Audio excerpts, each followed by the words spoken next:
study storms all my life, and this one is bigger than any storm that has ever been. We gotta get out of here! Run! Let's go!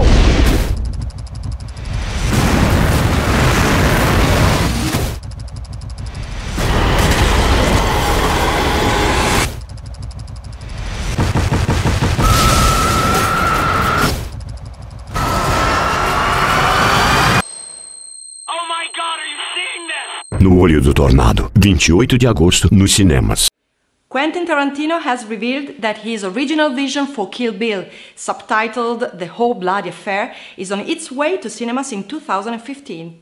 Before bowing to studio pressure and splitting it in half, Tarantino had originally planned to release Kill Bill as one ultra-long film, including a significantly extended version of the anime sequence from the first half.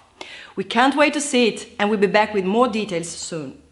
That's all for today. I'm Valerie, and I'll see you next time.